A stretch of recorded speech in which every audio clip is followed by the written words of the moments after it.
Hi everyone, Chef Mark here with some more tips from the laboratory. Thanks for joining me in my kitchen. And it occurred to me, what are the 5 mistakes, most common mistakes people make when using a knife or when doing food prep?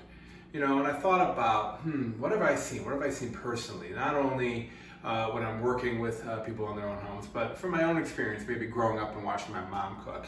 And I think mistake number 1 is sitting when you're doing your food prep or when you're chopping.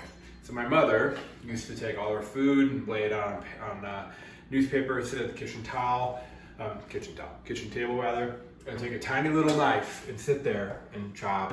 And it would take her all day to cut green beans or whatever it was. So if you're able to stand up when you're prepping, you'll find that you have a little bit more of a sense of urgency, more balance, and you're able to really use more of your body. And the nice thing about standing up too is you can get into the right posture, which is this. I'm right-handed, so I like to stand with my right foot just slightly in front of my left foot, my feet about shoulder length apart, and I want to keep my belly off the cutting board. So the way I promote that is I just pull my board slightly off the edge. If it's leaning forward, if I'm pushing the board forward, I'm not in a good posture. So I like to kind of just hinge forward. This is the right place to stand when you're chopping. That way you can see your work. So when I'm cutting, I can see both sides of my knife. If I'm back here, I can only see one side, and I don't know what's going on with all my food. So posture and standing up if you're able to. Number 2, sawing. I see this a lot. I see people, they take a knife and they start just sawing away, right? I mean, I got through that, but what I'm going to recommend is a cut in one direction, and forward tends to work better because you can kind of throw your weight behind it. Forward, okay? So avoid sawing. And choosing the right knife, that's another, that would be number 3. Sometimes I see people using a really, really small knife, like a paring knife. I think the idea being that a large knife is intimidating. But the thing about a larger knife is you have a lot more surface area to work with here. So my fingers are ultimately farther away from the business end than a smaller knife where I kind of have to get way in there. So choosing the right size knife, choosing as large of a knife as you can hold, and just learning to be consistent with it and not sawing, but pushing forward, that's really gonna help you out. Also, while we're on knife selection, avoid serrated knives. I love serrated knives for cutting bread, but everything else, including tomatoes, I just use a standard blade. And if my knife is hesitating, I'm gonna sharpen my knife. So that's number 4, is having knives that aren't sharp enough. So a nice sharp knife is gonna do the trick.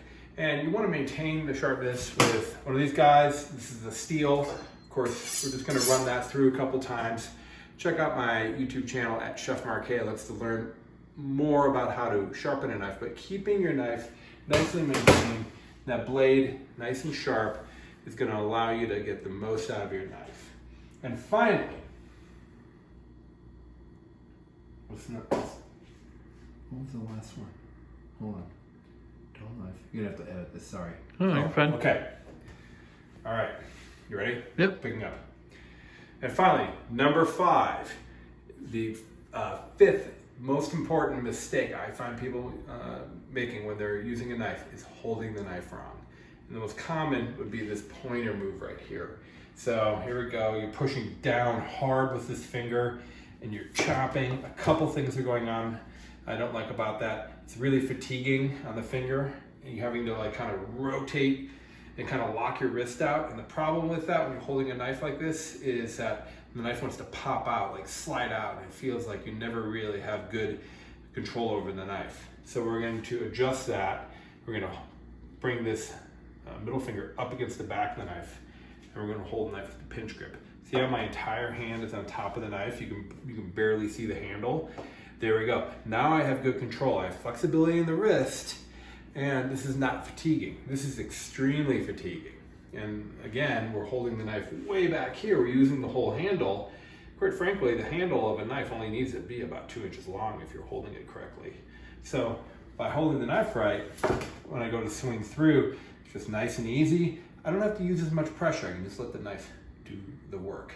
So those are my 5 top issues I find that people, mistakes really that people make when using a knife. So let's just review here. Make sure that you're standing if possible. good posture when you're using a knife. That we're not sawing back and forth, that we're trying to make nice, smooth knife strokes using the entire blade. Number 3, dull knife. If you're using a dull knife, it's a big mistake. Make sure you use a nice, sharp knife. If you don't know how to sharpen your knife, check it out on YouTube. There's a million different tutorials on how to sharpen a knife.